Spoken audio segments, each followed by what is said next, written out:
સહજાનંદ સ્વામી મહારાજની જય.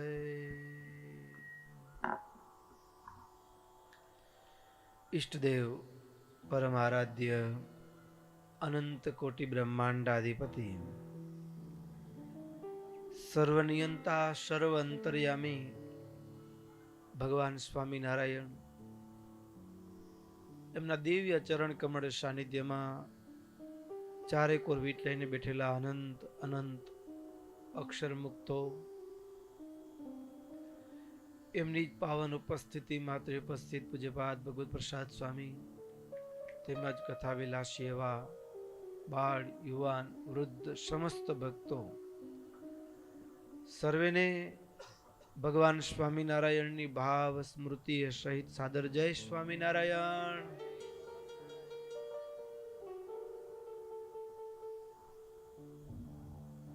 વાલા ભક્તો, આપણી ચાલતી નિત્ય સાયંકાલીન શ્રીમદ સત્સંગી જીવન કથા ગંગા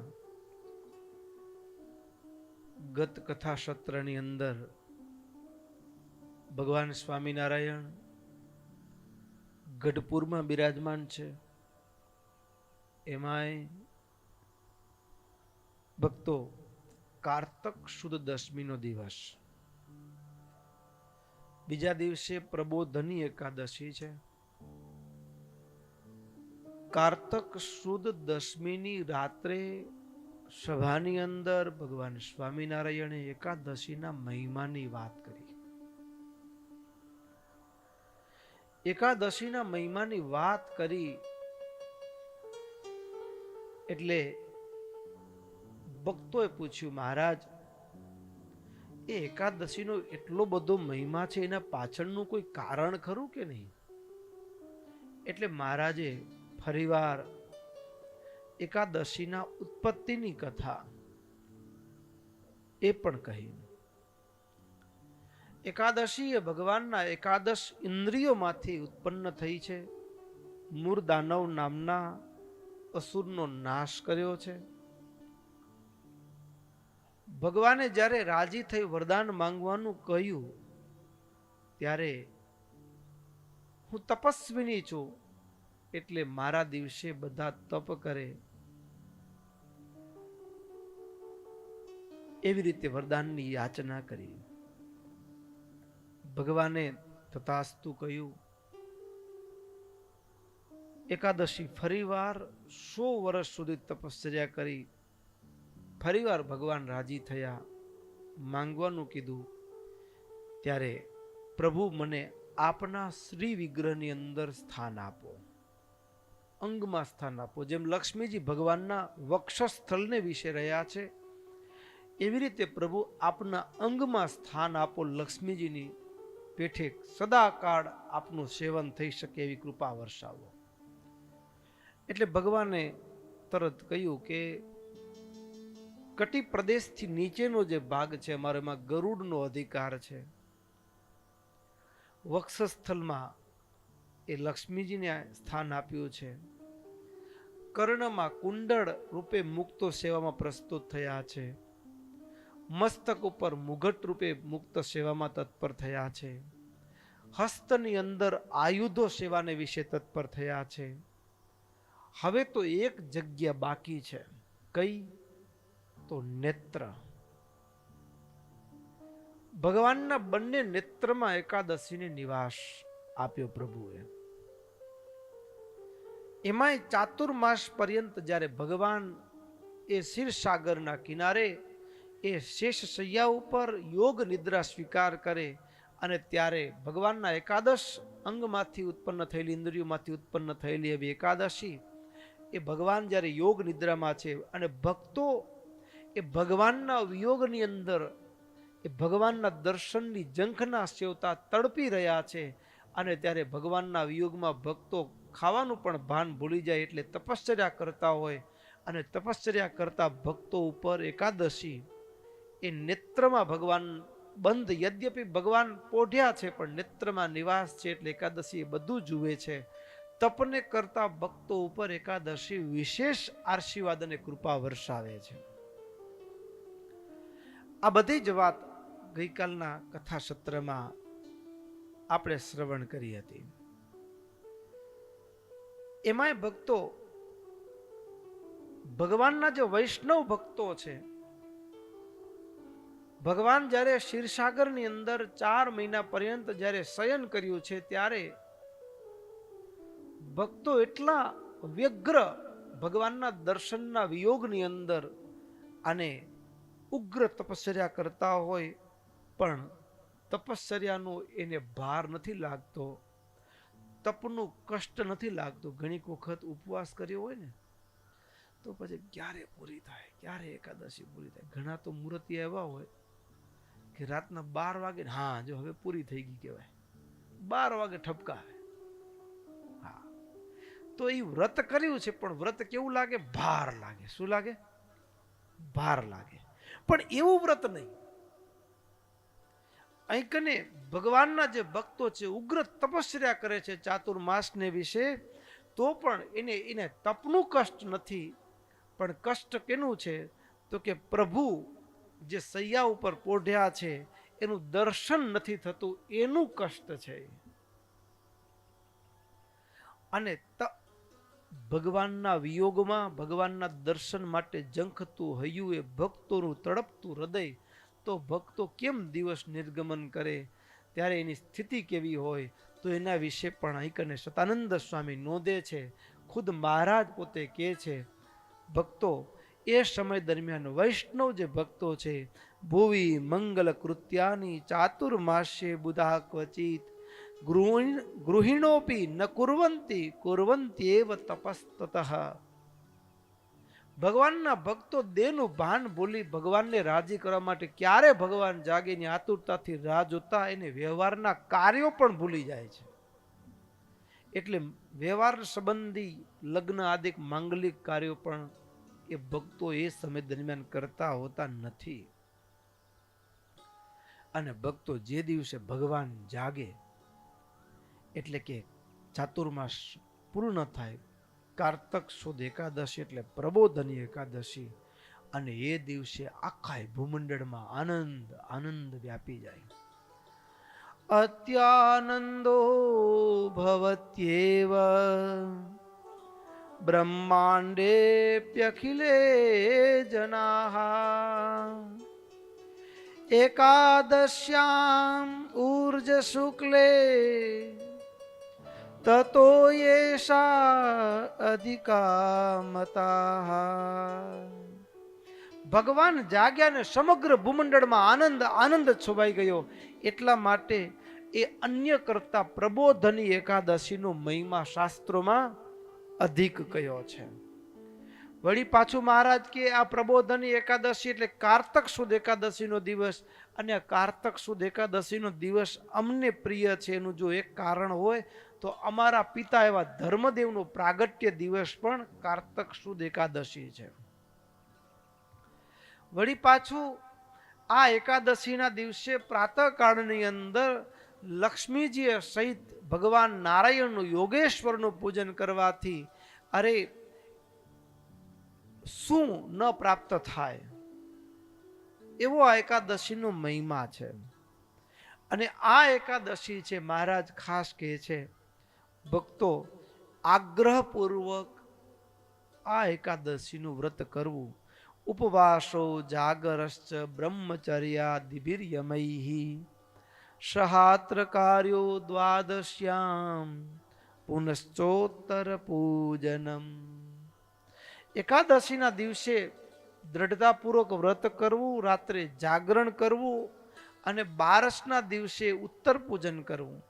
અને બારસના દિવસે પારણા કરીએ તો એમાં પણ શું, તો કે પ્રથમ બ્રાહ્મણોને જમાડીને તૃપ્ત કરવા, સગા સ્નેહીઓ ભગવાનના ભક્તોને એ પારણા કરાવવા. અને ભક્તો ભગવાન જાગે ને એટલે ભૂમંડળમાં આનંદ છવાઈ જાય. એટલે એકાદશીથી આરંભીને 5 દિવસ સુધી, એકાદશીથી આરંભીને 5 દિવસ સુધી એ ભક્તો દેવ દિવાળી ઉજવવામાં આવે. દેવ દિવાળી ઉજવવામાં આવે. અને આ એકાદશીથી પૂનમ સુધીના 5 દિવસ જે દેવ દિવાળી છે ને, આ 5 દિવસ કેવા છે? તો અહીં કને એ 5 દિવસ માટે અભિજીત મુહૂર્ત કીધું. દીન પંચક એતસ્મિન ગ્રહ દોષોપી નાસ્તિ વૈ બ્રાહ્મણાનામપી તતો ભવે ઉદ્વાહ મંગલમ. આ 5 દિવસમાં કોઈ મુહૂર્ત જોવાની જરૂર ન પડે લગ્ન માટે. એકાદશીથી માંડી દેવ દિવાળી સુધી, પૂર્ણિમા સુધીમાં કોઈ મુહૂર્ત ન જુઓ તોય ચાલે. એ બધા ચોગડિયા એ ફિટ જ હોય. એટલે બ્રાહ્મણો ખાસ આ 5 દિવસોની અંદર જ માંગલિક પ્રસંગ એટલે કે વિવાહ આદિ કાર્ય કરતા હોય છે. મહારાજ કે એમાં પણ વિશેષપણે આ એકાદશીનું પર્વ છે એ ભક્તો, એમાં પ્રબોધની એકાદશી.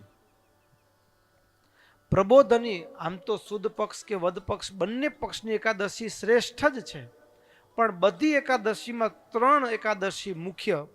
એ 3 એકાદશી એટલે કે અષાઢ સુદ એકાદશી, દેવ પોઢણી એકાદશી જેને કહેવાય. બીજી એકાદશી ભાદરવા સુદ એકાદશી એટલે પરિવર્તનની એકાદશી કહેવાય. અને ત્રીજી એકાદશી એટલે કારતક સુદ એકાદશી એટલે કે પ્રબોધની એકાદશી કહેવાય. આ 3 એકાદશી એ વિશેષપણે કહી છે. એની અંદર પણ આ 3 માંથી પણ પ્રબોધની એકાદશી, આ પ્રબોધની એકાદશી એનો વિશેષપણે મહિમા રહ્યો છે.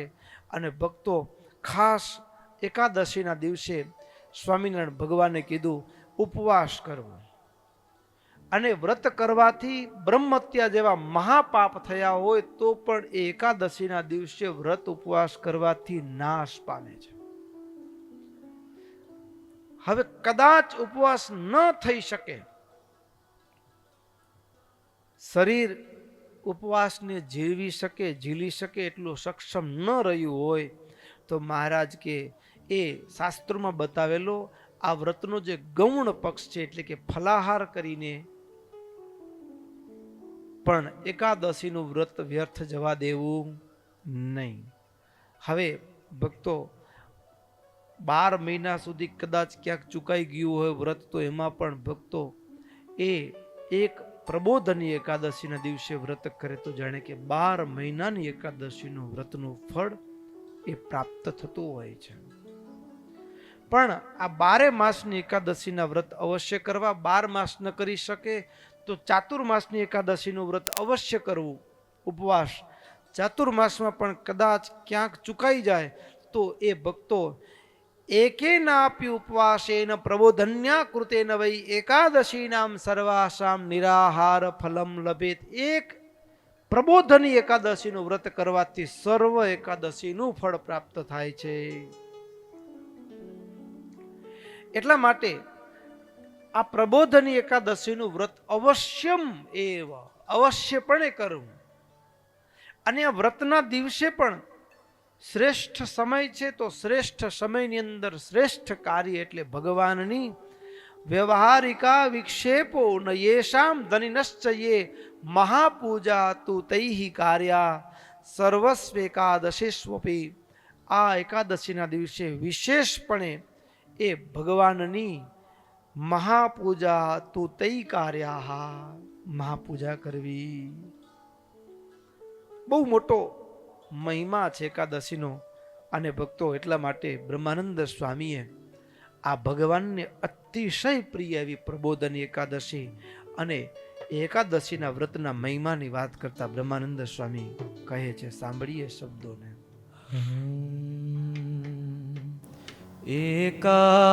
એકાદશી પ્રગટ પ્રભુ જીને પ્યારી રે. એકાદશી પ્રગટ પ્રભુજીને પ્યારી રે. સર્વે હરિજનને સુખકારી. એકાદશી પ્રગટ પ્રભુજીને પ્યારી રે. રહે સે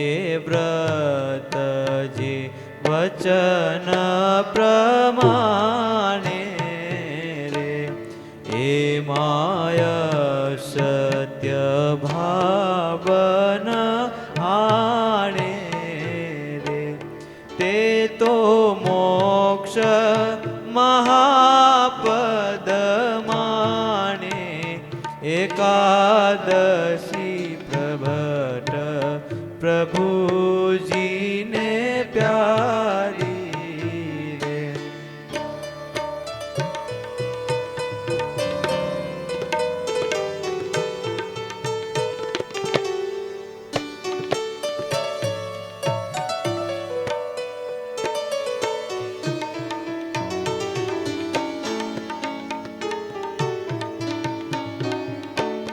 કાજુ સબ જગ મંગળ કરણી રે સુખ શોક સંતાપની હરણી રે કાજુ સબ જગ મંગળ કરણી રે દુઃખ શોક સંતાપની હરણી રે સાચી મોક્ષ તણી રે નિશરણી એકાદશી પ્રગટ પ્રભુજીને પ્યારી રે બ્રહ્માનંદ કહે ટળે ભવભીતિ રહે વ્રત સનાતન રીતિ રે થાય પૂરણ હરિપદ પ્રીતિ એકાદશી પ્રગટ પ્રભુજીને પ્યારી રે સર્વે હરિજનને સુખકારી એકાદશી પ્રગટ પ્રભુજીને પ્યારી રે એકાદશી પ્રગટ પ્રભુજીને પ્યારી રે મહાપૂજા કરવાથી એકાદશીના દિવસે વિશેષ પરમાત્માની પ્રસન્નતા પ્રાપ્ત થાય. એમાંય વળી અહીં કને મહારાજ કે છે પૂજા પણ કેવી રીતે કરવી, તો મહારાજ કે સર્વતો ભદ્ર મંડળની રચના કરવી, મધ્ય કળશનું સ્થાપન કરવું, એનું પૂજન કરવું અને ચારે બાજુ એ મંડલાકારમાં પ્રદેશની અંદર ભગવાનના 24 અવતારોનું સ્થાપન કરીએ, ભગવાનનું પંચામૃત સ્નાનથી મહાઅભિષેક કરીએ, મહાનૈવેદ્ય, મહાઆરતી, એવી રીતે એ એકાદશીના દિવસે અવશ્ય મહાપૂજા કરવી. ન થઈ શકે તો ચાતુર્માસમાં તો અવશ્ય મહાપૂજા કરવી. અને ચાતુર્માસમાં પણ જો મહાપૂજા ન થઈ શકે તો એક પ્રબોધની એકાદશીના દિવસે અવશ્ય મહાપૂજા કરવી. અને એની અંદર પણ ઘણીક વખત એવું હોય ઘણા માણસને કે વળી આ પૂજા કરીએ અને ખર્ચો થાય, તો મહારાજ કે એ ધનવાન ભક્તો કે ભગવાને સ્થિતિ આપી હોય અને આ પ્રબોધની એકાદશીના દિવસે મહાપૂજા ન કરીએ, કંજુસાઈ રાખીએ, તો ભક્તો મારા ત્યાં સુધી કીધું કે આ એકાદશીનો આદર ન કરે, આવી રીતે ભગવાનની પૂજાનો આદર ન કરે, તો મહારાજ કે અમારો ઉદ્ધવ સંપ્રદાય થકી બહાર છે. ત્યાં સુધી મહારાજ કહ્યું. ભક્તો અદ્ભુત એકાદશીના મહિમાની વાત સ્વામિનારાયણ ભગવાન કારતક સુદ દશમીના દિવસે રાત્રે કહી રહ્યા છે. એકાદશી ભક્તો મારા તમારા જીવનની અંદર જો સમજતા ન આવડે ને તો આપણા વ્રતને ઉત્સવો બહાર લાગે. ઘણાને એવું હોય, ખબર પડે કે આવતીકાલે એકાદશી 2 દિવસ આટલી વારમાં આવી ગઈ, હજી હમણાં ગઈ હતી, મુખમાંથી શબ્દો શું નીકળે, આટલી વારમાં આવી ગઈ. ઘણા કે વળી કાંઈ ખાવા નહીં મળે. આ હવે તો થોડુંક ફેરફાર થઈ ગયો છે. હવે ઘણા એકાદશીના રાજી થતા હોય કે આઈટમ ખાવા મળશે. હા, કેટલી આઈટમ બનતી હોય અને એમાંય જમાવટ હોય. આમ તો એવી જમાવટ હોય ને, ચિપ્સ ને આ તળેલા ને બધું મસાલા ને. અને હવે તો મહારાજે વિચાર કરતા હશે, ફરાળી રોટલી ને ફરાળી જલેબી ને ફરાળી ગાંઠિયા ને જમાવટ લાગી પડી જાઓ. તો ફરાળી પીઝા આવી ગયા ને ફરાળી લાડવા ને ધબધબાટી છે. એટલે હવે તો ઘણી બધી વાનગીઓ. પણ ભક્તો, આપણને એકાદશી સ્થૂળ દ્રષ્ટિએ એવું લાગે, ભારરૂપ લાગે, પણ જો એના મર્મને સમજે ને તો એકાદશી બહુ મજાની છે. શાસ્ત્રોમાં મહિમા પુષ્કળ કીધું, ઉપવાસ કરવાનો, વ્રત કરવાનો મહિમા કીધો છે. મર્યા પછી લાભ થાય તો છે જ, પણ જીવતા પણ લાભ.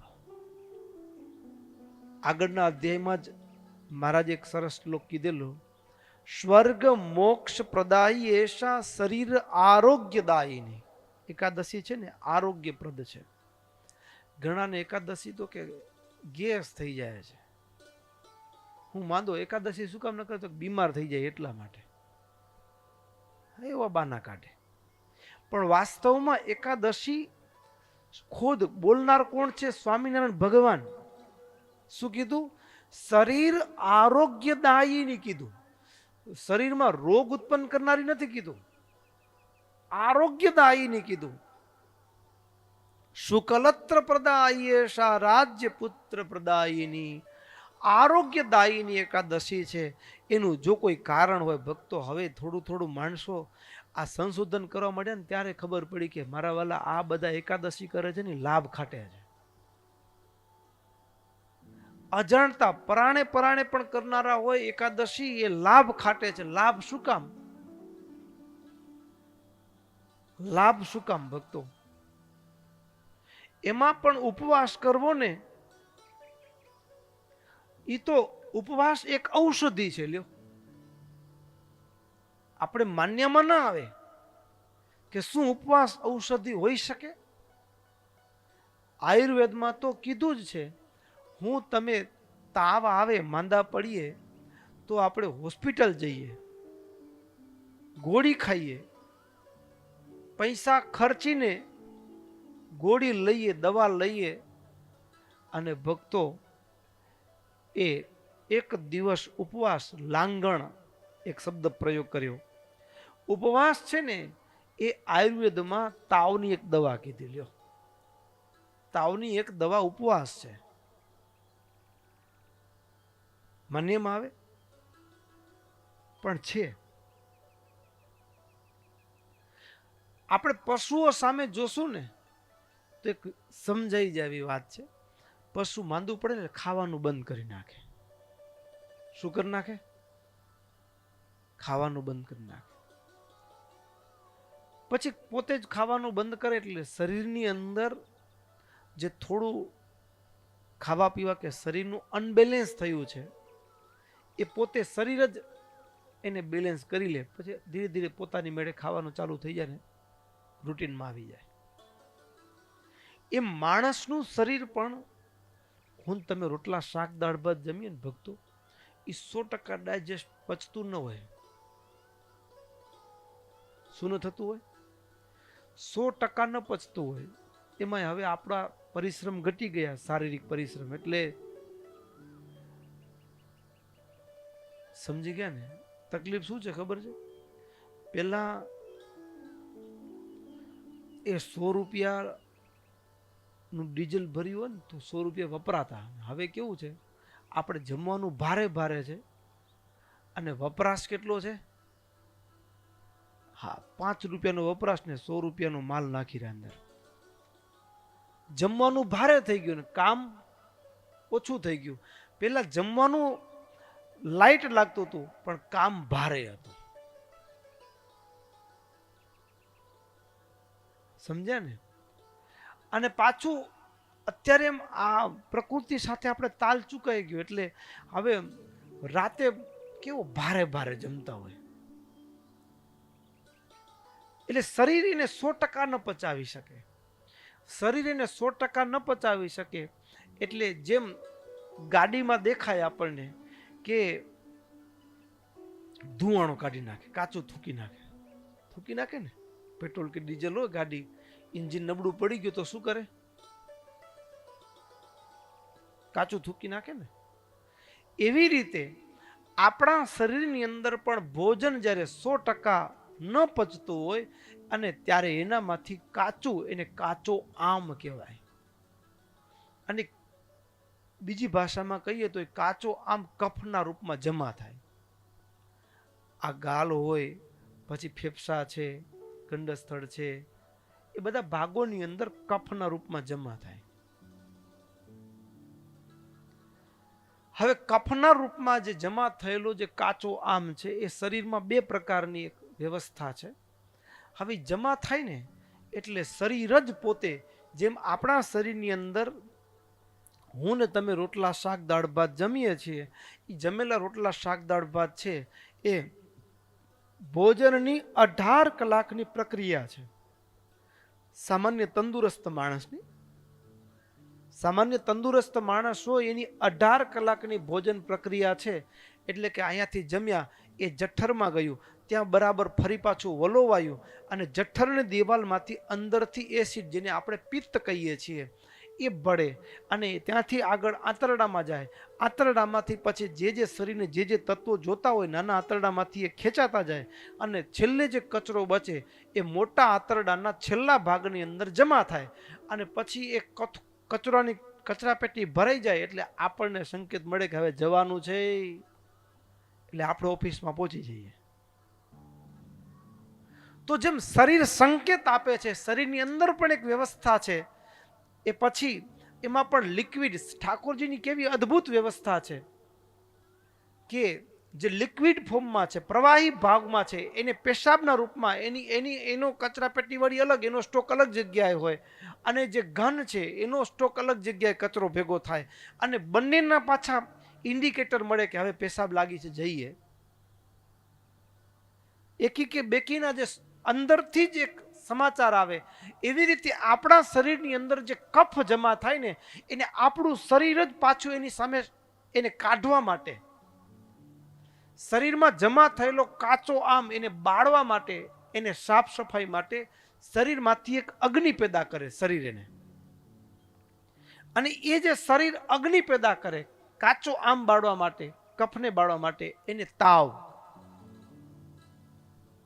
અને શરીર પોતે અગ્નિ પેદા કર્યો છે કફને બાળવા માટે, એટલે એ એવું માળખું બનાવે કે આપણે ખાવાનું ન ભાવે, મુખ ખારું ઝેર લાગે, ખાવાનું ભાવે નહીં. વાસ્તવમાં એ શરીર નથી જોઈતું. એ સમયે જો ઉપવાસ કરવામાં આવે તો શરીર પોતે અંદરથી એક અગ્નિ પેદા કર્યો છે અને એમાં પણ બહારથી આપણે એને જ્યારે મદદરૂપ બની ઉપવાસ કરીએ તો ઝડપથી શરીરમાં જમા થયેલો કફ છે ને એ નાશ પામી જાય, બાળી નાખે એને શરીર. અદ્ભુત વ્યવસ્થા છે. તો ઉપવાસ છે એ એક ઔષધિ છે. અને અત્યારે તો ભક્તો જે ધન ધાન્યાદિક જે પાકે છે, જે રીતે આપણે પોતે પણ જોઈએ છીએ ને આપણે પોતે પણ પકાવતા હોઈએ છીએ, કેટલા બધા કેમિકલ ને કેટલા બધા ખાતર નાખીએ. આ જે પોઈઝનિક જે અનાજની અંદર ઝેર જે છે, અત્યારે આપણે તો વાડીમાં રહીએ છીએ એટલે આપણા માટે તો એવું કોઈ વિચારે ન હોય આપણને, પણ મોટા મોટા શહેરોમાં છે ને હવે દુનિયા એવા રવાડે, એવી દિશા તરફ જાય છે, રવાડે ન કહી શકાય પણ એવી દિશા તરફ, ડિટોક્સ. જેમ આપણા વાડીની જમીન એ કેમિકલ ને ખાતરો નાખીને બંજર થઈ જાય. શું થઈ જાય? બંજર થઈ જાય. અને બંજર કેવી? તો કે પછી ખાતર ના નાખો તો કઈ પાકે જ નહીં, થઈ જાય ને બંજર. બરાબર. એમ આપણું શરીર પણ દવાઓ ખાઈને હવે દવાને પચાવી જાય. પેલા જેમ કે મચ્છર હોય ને, પેલા મચ્છરને આમ નાનકડી દવા છાંટી હોય ને તો મરી જાય, પણ પછી એની નવી પેઢી આવે કેવી, તો કે એ દવા છાંટો તો ન મરે, એનાથી ભારે છાંટો તો જાય. એમ આપણું શરીર પણ દવાઓ ખાઈ ખાઈને દવાને પચાવી જાય છે. જેમ રોટલા શાક દાળ ભાત પચાવે ને એમ દવાઓને પણ પચાવી જાય એવું થઈ ગયું છે. એટલે હવે દુનિયામાં ડિટોક્સ એટલે શરીર જે એવી દવાઓથી એક ઘેરાઈ ચૂક્યું છે, એને પાછું શરીરને મૂળ ભાવમાં લઈ આવવાનું, ડિટોક્સ કરવાની પ્રક્રિયાઓ શરૂ થઈ છે. અને ડિટોક્સ શરીરમાં જે એ જમા થયું છે કેમિકલ કે, અને એના માટે ડિટોક્સ કરવા માટે ઉપવાસ છે ને એ સૌથી શ્રેષ્ઠ ઉપાય છે. એટલે ઉપવાસ છે એને ભક્તો વ્રત ભગવાનની પ્રસન્નતા માટે કરીએ તો ડબલ લાભ, ભગવાનની પ્રસન્નતા માટે જો કરવામાં આવે તો બમણો લાભ. પણ ઉપવાસ એક ઔષધિ છે, આરોગ્યદાયીની. એકાદશી કેવી છે? આરોગ્યદાયીની છે. શરીર છે જે એ દરરોજના રૂટીન ખોરાક સાથે એ કેળવાયેલું છે, અને રૂટીન ખોરાકની સાથે કેળવાયેલું શરીર છે એની અંદર કેટલીક અસરો, કેટલાક વિકારો, કેટલીક એની આ આપણે કહીને કે આડ અસરો હોય એ જમા થતી હોય છે. અને એ જે જમા થાય છે એની સાફ સફાઈ માટે એ ભક્તો ઉપવાસ એકાદશીના દિવસે વ્રત એ અત્યંત જરૂરી છે. હવે ભક્તો અન્ય દિવસોમાં ઉપવાસ કરીએ અને એકાદશીના ઉપવાસ કરીએ, બેમાં ફરક ખરો? હા, ફરક છે. અન્ય દિવસોમાં ભૂખ્યા રહીએ અને એકાદશી કે મોટા વ્રતના દિવસો હોય એ દિવસે ઉપવાસ કરીએ, બેમાં ફરક છે. શું કામ? તો કે એ જે વ્રત અને ઉત્સવ છે એ કઈ મન ફાવે એ દિવસે કરવામાં નથી આવતા. એ ઉત્સવનો નિર્ણય એ સૂર્ય અને ચંદ્રની કળાઓના આધારે નક્કી થાય, ચંદ્રમાની કળા નક્ષત્રના યોગના આધારે નક્કી થાય છે. એટલે દરેક ઉત્સવોના દિવસના આપણા માટે તો એવું છે કે આજે ચંદ્રમાં જે શીતળતા આપે છે કાલે એ જ લાગે આપણને એમાં કંઈ નવું જૂનું લાગતું નથી. પણ કાલે ચંદ્રમાં છે અને નક્ષત્રનો યોગ જુદા પ્રકારનો હોય, આજે જુદા પ્રકારનો હોય. કાલે ચંદ્રમાના ખુલ્લા આકાશ નીચે સૂઈએ એમાં જુદા પ્રકારની શક્તિ મળે, આજે સૂઈએ એમાં જુદા પ્રકારની મળે. રોજે રોજ બદલાય છે, પણ આપણને ખબર પડતી નથી. આપણે તો બહુ મોટો ચેન્જીસ આવે ત્યારે ખબર પડે, પણ રોજે રોજ. અને એમાં પણ ભક્તો એકાદશીના દિવસે જે એક ગ્રહો, નક્ષત્રો, ચંદ્રમા એની જે એક અદ્ભુત જે સંરચના સર્જાય છે, અને એ સમયકાળની અંદર જ્યારે ઉપવાસ કરવામાં આવ્યો હોય તો એની એક આખી જુદી અસર છે. એટલે સામાન્ય દિવસોમાં ઉપવાસ કરીએ અને ભક્તો પર્વના દિવસોમાં, એકાદશી આદિ પર્વના દિવસમાં ઉપવાસ કરીએ, એ બેમાં ફરક છે. જમીન આસમાનનું અંતર છે. ભક્તો, જેમ પૂર્ણિમા હોય તો પૂર્ણિમાની અંદર પણ ચંદ્રમા છે પૂર્ણ કળાને ખીલેલો હોય, અન્ય પૂર્ણિમા હોય તો પણ ચંદ્ર કળાએ પૂર્ણ કળાએ ખીલેલો હોય. પણ શરદ પૂર્ણિમાની રાત્રે ભક્તો એ દિવસ, એ સમય અને ગ્રહણ નક્ષત્રોના યોગ એવા હોય, એ સમય ખુલ્લા આકાશની અંદર એ દૂધ પૌવા તૈયાર થયા હોય તો ભક્તો એની અંદર ચંદ્રના કિરણો ઝીલાયા હોય, અને ચંદ્રના કિરણોથી યુક્ત એ દૂધ પૌવા તૈયાર થયા હોય ને, એ પૌવા આપણને દૂધ પૌવા દેખાય, પણ એ દૂધ પૌવા નથી, એ ઔષધિ છે. શરીરમાં કેટલા રોગ, કારણ કે એ શરદ ઋતુની અંદર પિત્ત વધી જાય. શરદ ઋતુમાં માણસ માંદો પડે, આપણે એમ કે ઋતુ બદલાણી એટલે માંદો પડ્યો, પણ ત્યારે પિત્તનો પ્રકોપ હોય, અને પિત્તના પ્રકોપની અંદર ચંદ્રના કિરણો ઝીલાયા હોય એવા દૂધ પૌવાનો પ્રસાદ એ ઔષધિ છે. તો એવી રીતે અન્ય દિવસોની અંદર ઉપવાસ કરીએ અને એકાદશીના ઉપવાસ કરીએ, એમાં જમીન આસમાનનું અંતર છે.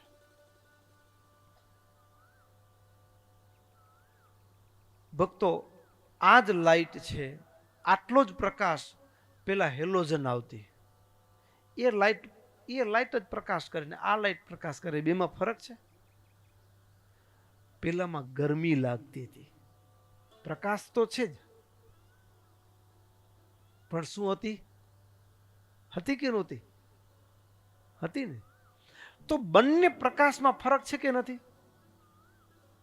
હા કે ન તો કયો ભલા માણા, છે ને ફરક છે. એમ ભક્તો સામાન્ય દિવસોની અંદર અને એકાદશીના દિવસે જે આ બ્રહ્માંડની અંદર, આકાશની અંદર સૂર્ય, ચંદ્ર, ગ્રહો, નક્ષત્રોના જે યોગ સર્જાય છે, અને એ દિવસે વાતાવરણની અંદર પ્રસરેલા જે કિરણો છે, એની જે અસરો છે એ જુદા પ્રકારની હોય અને સામાન્ય દિવસોમાં જુદા પ્રકારની હોય. ભક્તો, એ બેની અસર જુદી જુદી હોય. અને એવા સંયોગની અંદર ઉપવાસ કરવામાં આવે કે શાસ્ત્રોમાં બતાવેલી રીતે જે ફળાહાર કરવામાં આવે, ન થઈ શકે ઉપવાસ તો હા, અત્યારની એકાદશી તો ભલે કરે છે ને ધન્યવાદ છે, પણ એમ કે ફલાહાર એટલે કે અલ્પાહાર કે આમ હલકું ભોજનની જગ્યાએ સૌથી વધારે ગરિષ્ઠ ભોજન છે એ ક્યારે કરતા હોય? એકાદશીના દિવસે કરતા હોય છે. એટલે એકાદશીને આરોગ્ય દાયીની કીધી છે. એકાદશી એ ભાર નથી, એકાદશી એ મારા તમારા જીવનમાં ભક્તો, હા, જેમ આગળ કીધું કે આપણે શરીરમાં અત્યારને એને શું કે એનર્જી માટે કેલેરી શબ્દ વાપરે વિજ્ઞાનમાં, બરાબર. 25 કેલેરીની જરૂરિયાત હોય અને આપણે 150 ને 200 કેલેરી વાળું ભોજન જમીએ છીએ. હા, હવે એ બાકીની 25 કેલેરી વપરાણી, બાકીની પૂર્ણા 200 કેલેરી ક્યાં થઈ ગઈ? ચરબીના રૂપમાં જમા થઈ ગઈ. શું થઈ ગયું? હા, આપણે કહીને બચત કરીને, સારા દિવસો હોય, કમાણી કરી હોય ત્યારે બચત કરી લેવાય એમ. તો શરીરની અંદર પણ એક એવી અદ્ભુત વ્યવસ્થા છે. જેમ કહેવાય કે ઊંટ છે એને સાનુકૂળ કાળ પ્રાપ્ત થાય ને તો પાણી એના અંદર એક કોથળી છે એમાં સંગ્રહી રાખે. પાછા રણમાં લાંબા સમય સુધી ચાલવાનું હોય તો એના શરીરમાં સંગ્રહી રાખેલી પાણીની કોથળીમાંથી એનું પોષણ થયા કરે. શું થયા કરે?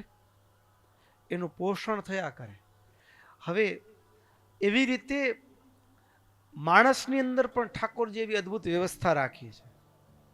વ્યવસ્થા એવી છે કે સાનુકૂળ કાળ એટલે અનુકૂળ સંયોગો હોય એટલે આપણે જે જમીએ છીએ, હવે જરૂર છે 25, 30, 40 કેલેરીની, અને અત્યારે હમણાં સારા દિવસો છે એટલે સારું સારું જમવાનું મળે છે એટલે 150-200 કેલેરી જમા કરી દીધી. વપરાણી કેટલી? 25 કે 40 કેલેરી વપરાણી, બાકીની ચરબીના રૂપમાં જમા થઈ જાય. શું થઈ જાય? ચરબીના રૂપમાં. પણ હવે પેલા લોકોની વપરાતી, પણ હવે તો વપરાતી જ નથી. લે એટલો બધો સ્ટોક જમા થઈ જાય છે, હવે ગોડાઉન જ ટૂંકો પડે. હા, એટલો બધો ચરબીનો સ્ટોક જમા થઈ જાય, પછી એને કોલેસ્ટ્રોલ કે શું કે? હા, સ્ટોક એટલો બધો જમા કરી નાખ્યો, વપરાય નહીં પાછો, જમા થતો જાય એમ. સમજે ને? પછી તો ગોડાઉનના દરવાજા તૂટી જાય એટલો ભરાય અંદર એમ. હા, લાઈન બ્લોકેજ થઈ જાય ને એટેક આવી જાય, પછી એટલો બધો સ્ટોક થઈ જાય. પણ આ જે જમા થયેલો જે સ્ટોક છે એને રિફ્રેશ કરવાની જે પ્રક્રિયા છે એ એકાદશી છે. એકાદશીના ઉપવાસ કરવાથી એ જે જમા થયેલો જે સ્ટોક છે એ રિફ્રેશ થાય અને ખરાબ જે સ્ટોક છે એ નાશ પામી જાય. આપણું શરીરમાં ભક્તો જમવાનું ન મળે ને, અનાજ, રોટલી, શાક, દાળ, ભાત, એટલે શરીરમાં ચરબીના રૂપમાં જમા થયેલો સ્ટોક છે ને એને શરીર ખાવા માંડે, એટલે ચરબી ગળવા માંડે. એટલે ઉપવાસ છે એ આપણે એમ લાગે કે હું કઈ જમ્યો નથી એટલે શરીર પછી ભૂખ લાગશે, અશક્તિ થઈ જશે, પણ હકીકત એવી છે કે નથી જમતા છતાં પણ શરીર એ રોજની ટેવ છે એટલે માગે છે. બાકી તમે ન જમો ને તો શરીરમાં ઓલરેડી ચરબીના રૂપમાં જમા છે એને પછી ખાવાની શરૂઆત કરી દે. પેલું માંગે, ડિમાન્ડ કરે, તમે ન આપ્યું એટલે પછી જૂનો સ્ટોક આપણે કહીએ ને કે પડ્યું હતું પણ છતાં માંગ્યું, ન દીધું તો પછી પોતાના હતું એમાંથી જ પછી નિભાવી લીધું. શરીરની ઉત્તમ વ્યવસ્થા છે એકાદશી. એટલે એકાદશી એ વ્રત બાહ્ય દ્રષ્ટિએ સ્થૂળ લાભથી અત્યારે વેસ્ટર્ન કલ્ચરની અંદર, પશ્ચિમ જગતની અંદર એકાદશી ઉપવાસ દુનિયામાં માણસો હવે એને ઔષધિ તરીકે ઉપવાસ કરવા માંડ્યા છે. આપણે એકાદશીથી ઘણાને આમ નામ સાંભળે ને એટલે આગળના દિવસથી જ પગ ધૂજતા હોય. કાલે એકાદશી નામ સાંભળીને અશક્તિ થઈ જાય, જમવાનું ચાલુ જો છતાંય. પણ એકાદશી અને ભક્તો, એકાદશી શાસ્ત્રોમાં એવું કીધું કે મારા તમારા ખાલી શરીરની ચરબી ખાય એમ નહીં, પણ ભક્તો કર્મનો જમા થયેલા અનિષ્ટ કર્મો, પાપ કર્મો છે એને પણ એકાદશી ભક્તો એ પેટમાં અગ્નિ, જઠરાગ્નિ, એ પ્રદીપ્ત અગ્નિ છે ને, એ અગ્નિ ભક્તો મારા ને તમારા કર્મોને બાળી નાખે. ઘણી વખત ગરમી થઈ ગઈ એમ કંઈ, પણ એ ગરમી નથી, એ મારા ને તમારા કર્મોને બાળી નાખવાની એ ભક્તો એક યોગાગ્નિ છે. અને યોગાગ્નિની અંદર મારા તમારા કર્મો બળી જાય. અને એવી ઇતિહાસની પણ એક મહિમાની કથા છે એકાદશીના વિશે. આખી કથા તો ક્યારેક આગળ સમયાંતરે કહેશું, પણ એવી કથા છે એકાદશીના મહિમાની કે એક વ્યક્તિ, અને એ વ્યક્તિ એકાદશીનું વ્રત કરે અને દુર્જનોના સંગના સોબતના કારણે એના જીવનમાં એ પાપાચાર કરે, પણ એકાદશી કરે ને એટલે વ્રત કરે, વળી પાછા 15 દિવસ સુધી કંઈ ખાવા પીવાનું કાંઈ ઠેકાણું ન હોય, રહેવા ઓઢવાનું ઠેકાણું ન હોય, એકાદશી કરે. એક એની નક્કી રાખેલું એકાદશી કરવાની. બીજી બાજુ એના કર્મના 15 દિવસમાં એના કર્મના આધારે કે એ કર્મ માફી પાત્ર પણ ન હોય. આપણે કહીને કે આ વોરંટ નીકળે અને બિન જામીન પાત્ર વોરંટ નીકળે કે એ જામીન મળે જ નહીં, વોરંટમાં તો પકડાવાનું જ હોય એમ. આવું વોરંટ એ કાર્ડ યમરાજા પાસ કરે. પણ બને કેવું તો કે યમરાજા એના કર્મ જે 15 દિવસ અનિષ્ટ કર્મ કરે, એવા કર્મો કર્યા હોય કે આવે એટલે એને દંડ દેવા માટે હથિયારો ને ઓજારો તૈયાર એ એના નામના તૈયાર થતા હોય. જેમ આપણા અહીંયા બેઠા છીએ પણ બેંકમાં જમા કરી રાખ્યા હોય તો એનું વ્યાજ તો ચાલુ હોય ને, ચાલુ હોય. એવી રીતે આપણા કેટલાક કર્મ પણ એવા હોય કે કર્મ સત્કર્મ હોય તો એ કર્મ કર્યું હોય પણ એની આવક ચાલુ હોય. એમ કેટલાક કર્મ પાપના કર્મ એવા હોય કે આપણે અહીંયા પાપ કર્મ કરતા હોય અને એને ભોગવવા માટે સામે બીજું પણ કામ ચાલુ હોય કે એને દંડ દેવાનો છે. હા, જેમ કોઈ મારવાનું ષડયંત્ર ચાલતું હોય ને કોઈને, એમ આપણને આપણા કર્મના દંડ માટે યમરાજાનું કામકાજ ચાલુ હોય ઉપર કે આ માણસ આવશે એને આવી ભૂલ કરી એટલે એને દંડ દેવા માટે આટલી તૈયારી કરી રાખવાની છે આગોતરી. એવું કથાના રૂપમાં કહ્યું છે કે હથિયારો ને ઓજારો એ યમપુરીની અંદર એ યમના દૂતો તૈયાર કરે. પણ એકાદશીનો દિવસ આવે અને એ ભાઈ ઉપવાસ કરે અને યમરાજા જેટલા ઓજારો તૈયાર કર્યા હોય એ બધા ઓગળી જાય. વળી બેચારા જોર લગાવીને 15 દિવસ આના કામ એવા હોય, વળી એવા અનિષ્ટ કર્મ થાય, વળી એકાદશી આવે ઉપવાસ કરે ને વળી પાછા ઓજાર બળી જાય. હવે આવો ખેલ ચાલે. આખરે યમરાજા થાક્યા અને એને કીધું દર્શન દઈને કે ભાઈ હવે કાં તું એકાદશી બંધ કર ને કાં તું અમે આ હેરાન થઈ ગયા છે તારામાંથી. તું એવા કર્મ કરે છે કે જે માફી પાત્ર નથી, પણ એકાદશીના દિવસે તું વ્રત કરે છે એટલે અમારા ઓજારો એ બધા જ ગળી જાય છે. પણ ભક્તો આ કથા છે ને એનો લક્ષણા ભાવ એ કદાચ લાગે એમ કે હવે કોને માને એમ આવે કે ઓજાર તૈયાર થતા હોય નહીં, પણ હકીકત એવી છે. સ્થૂળ દ્રષ્ટિએ જોઈએ તો એની વાસ્તવિકતા એ છે કે ભક્તો આ એકાદશી એ હાવ જાડી ભાષામાં જોઈએ તો 15 દિવસ એ કદાચ ખાવા પીવામાં માપ ન રહ્યું હોય ને અને શરીર એ રોગનું ઘર બનવાની તૈયારી થતી હોય, પણ એક એકાદશીના દિવસે ઉપવાસ થાય એટલે પછી એ બધો રોગને શરીરમાં જે જમા થયો તો કચરો એ એક એકાદશીનો ઉપવાસ કરે વરીએ સાફ. સમજ્યા ને? ઓલો તો ભાવ સત્ય જ છે કે કર્મને બાળી નાખે